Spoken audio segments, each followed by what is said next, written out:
So, look, when first of all, thanks for the question. I think that Edge's return has been done really, really well, and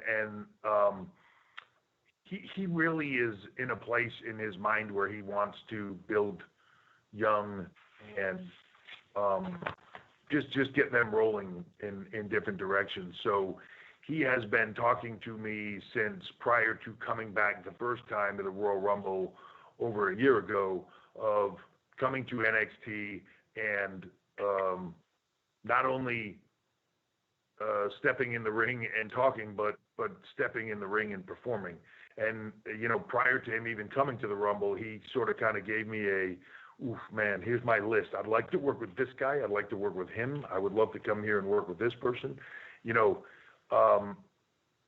just where he's at. That youth is exciting, that their enthusiasm, their passion for this, their drive, their desire. And I think, man, when he came to NXT, seems like months ago now, but it was, I guess, 2 weeks ago. I could, just knowing him so well, I could see the smile on his face all day as he went around and was just talking to these guys and girls, and it's awesome to see. So I don't think any of it is beyond the realm of possibility. You saw it last year with Charlotte. I think you see it this year with him playing things across the board, whether that be, McIntyre or Roman and or Finn, Pete, whoever it is. I think that all those things are on the table, but one way or the other, depending on where WrestleMania goes, beyond that, I think there's ability for him to come to NXT and sort of use his star power to, one, help them and kind of elevate, but also for him to have sort of that final few chapters of his career the way he wants to have them and with the people he wants to have them with. So I'm excited for that, and luckily that's something he's not only willing to do, but really pushing hard to do. Sorry, I missed the name of the person that the connection is not phenomenal. Who was it that you were asking about? Parker Boudreaux. Oh, okay, yeah. Well, it's funny that people look at somebody like Parker and they see, oh my God, he looks like Brock Lesnar. So like immediately they go, oh, he's the next big thing, and he's got a big personality, and we'll see what he can do. For all of this, you have to be ready to be a performer. Even Brock Lesnar wasn't a guy that as amazing, and Parker is as well, as amazing as an athlete as he is. You got to be trained. You got to know what you're doing.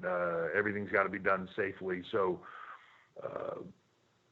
everybody that we bring in the door, you want to succeed to the best of their ability and their capability. All the tools are there for them to use. I say this a lot at the Performance Center, that the generations that came before you had none of these tools. They just get trained and learn from the people that were around them as they were getting to do this. And in some ways they're limited today because of the environment of today. There's no live event, so to speak, right now, and we're working around that, but they didn't have all the other tools at their disposal on a 24/7 basis. So their ability to succeed is increased greatly, but it's what they do with those tools. People have a tendency to want to say it's this that makes somebody, this training or this person or that, reminds me of the saying, success has 1,000 fathers, failure is an orphan, right? Like everybody wants to be a part of that and say, this is what it did and this is how it was and all that stuff. The truth is, you just make those things available to people. What they do with them is up to them. Their success or failure, how hard they work, how driven they are, how willing they are to take no for an unwilling they are to take no for an answer, and everything else that goes with that. So I'm incredibly excited about Parker Boudreaux coming in, Bronson Ricksteiner. We have a lot of people coming in the door, just as I am about people that have been here for a while, like Rick Boogs and a lot of people that are in the door that are at the cusp. COVID has slowed that down, but they're right there. When I say the future is bright, that is what I'm talking about, is the ability for those folks that are in those positions, that are in those on-deck positions, to be able to explode into growth and be the next, I don't want to use the next big thing because everybody thinks about Brock, but to be that next star, to be that next megastar, and they want to put it on everybody else's development, but I was there when The Rock became The Rock. The Rock became The Rock. Austin became Austin. It very much so has a lot to do. Yes, they have to be given the opportunity. Yes, they have to be given the platform, but it is the performer.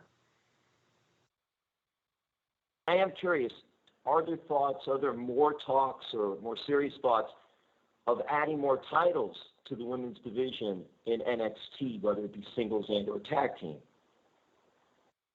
Yeah, look, I think those conversations happen. I think you're always looking to make it everything that it can be. You also want to make sure that you don't water things down. So I'm not a big believer in having, 38 titles in organizations that are just like everybody's constantly just making their way to a different title at any given time. And I don't believe that it's always about those championships. There's a lot of different storytelling, but that's definitely a thought that's in mind, and we'll see where it goes. I think especially as the women's division has increased in size, people were talking about that a few years ago, but I don't believe that the depth and the size of it was there to warrant it. It's getting to that point now, certainly, where it could handle it. So. Those are conversations that are had a lot, Jim. Nick Khan on the recent earnings call talked about how his vision is that there's still eyeballs on the company, but the eyeballs have shifted to different platforms. And we're in the middle of a lot of shifts that will affect NXT in the next couple of months, in the next year. Peacock, obviously, and the NBC Sports Network shutting down, and hockey possibly going to Wednesday nights on the USA Network. When you look at the overnights versus the +3s, the +7s, what do you quantify as rating success at this point, especially when you see drops at certain points from week to week? NXT's been on the USA Network for about a year and a half now. Like, how do you look at it, and how do you measure the success of the ratings, especially now as things have kind of changed and we're at the precipice of more changes for the company in terms of its relationship with NBCU? Yeah, look, I think Nick said it best in that you're talking about eyeballs and consumption. So when in any of our brands, Raw, SmackDown, NXT is no different. You're looking about how are people consuming the product. The world is changing. In some way you would say to yourself, well, and again, not talking about our industry at all, but you say, well, television consumption is down across the board. Are people just watching less content? No, they're watching more content. People are on their phones 24/7. People are watching content on so many different platforms and streaming devices and apps and everything in between, that to not consider those as platforms that are taking your eyeballs. I think Nick said it in a clarification the other day in an interview that he did of, like, even for him watching SmackDown, he watched it on an app for quite a few months. Those don't count in television ratings. They count clearly. That's a fan watching the show, if you want to look at it in that manner, but it doesn't count as a television rating. You have to look at them across the board. To just say that in today's world, all that matters is one of those platforms, any given one, is like just naive to all the other platforms. It really is. You have to take into consideration everything. You have to take into consideration where people are, when they're watching it, how they're watching it. People want to watch on their times. Appointment television is not the same conversation it was 15 years ago. So we take that into consideration just like everything else. I'm very happy with where we are, but always looking for it to be a lot better. It's that you're never content, never, happy with where it is. You want it to grow. You want it to be more. You want to get more eyeballs. The Peacock thing is another example of that. The opportunity for us to have more eyeballs across the board from so many people in so many different ways is incredible. And that's all part of this engagement and driving people to watch the product when they want to, not and where and when you want them to. I'm doing great, man. Thank you. So I wanted to ask you for a status update on a couple of different people. One, Velveteen Dream, and then also Pat McAfee. Are you guys limiting his appearances, or is that more his choice? No, so there's really nothing to add with Velveteen Dream. We've gone over it a million times. Status update. He's still training. He had a little bit of a physical thing here for a bit, but still there, still with us, still PC, still training, still on the roster. As far as Pat McAfee, no, like Pat's limitations are he's a busy guy. Pat is one of the most successful. I hate to put a title on what he does because I feel like it's limiting to him, but like you say, like podcaster, media personality, sports world personality. There's almost every weekend that I look online during football season, Pat seems to be trending on the weekends. His coverage of football, his association with FanDuel, just everything that he does. This, as you can imagine, going into the playoffs and into the Super Bowl was a very busy time for him. So it was not a matter of, it's everybody leads into everything and has a take on it, and then it runs on the internet and everybody speculates, and Pat loves that, as do we. So it's,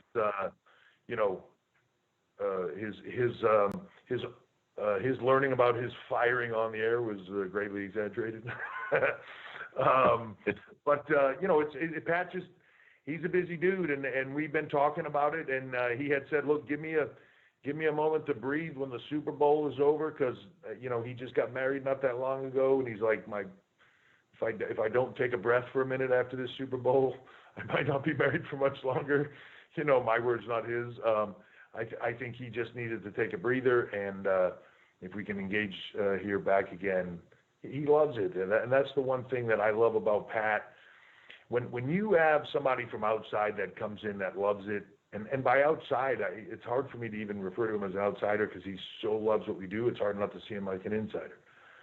But when you get somebody like that, or even right now, I can tell you, I have not been more impressed with anyone sort of kind of walking in the door with a, hey, I'd like to do this thing with you guys and kind of engage with you, as Bad Bunny. Like I cannot, he is phenomenal, so respectful to what we do, is the biggest fan, is living a dream right now, but in every way that you could possibly imagine, he's respectful and loves what we're doing, and is so into it. And I see him training all the time. I see him working out all the time. When he's there, he's just one of the guys, and it's awesome to see. And I really can't say enough good stuff about him. My question for you is about Steve Cutler's release. I was wondering if the circumstances around it have changed the way that you and the company are handling talents who don't follow appropriate COVID protocols and precautions. Yeah, to be honest, I don't have anything. I have no knowledge of precisely that situation or what went into it. It really had nothing to do with me, or we take COVID seriously across the board with everything. We're expecting our talent to be as safe as possible. We're taking every precaution we can, from a testing and a cleaning and just every precaution that we've been advised to take, that it's best for us to take, and we're taking it all very seriously. It's the safety and health of our performers, our staff, our crew is first and foremost on anything we do. So I don't know all that situation. I only know what's been speculated to me, or what I've read, but I've not specifically asked, and I don't have that information.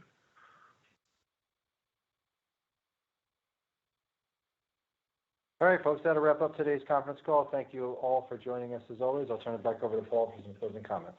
Thank you guys very much for being a part of this today. I think these are very valuable, and I appreciate you all being a part of them and asking really good questions across the board on everything. So I look forward to doing these. As I said, this weekend's Vengeance show should be spectacular, and is just sort of the kickoff as we are well onto the road to WrestleMania, with Elimination Chamber and Fastlane around the corner, and then of course WrestleMania week, which emanating from Raymond James Stadium and everything else should be amazing and spectacular, and I look forward to all of it. So thank you for the support, and we'll talk real soon.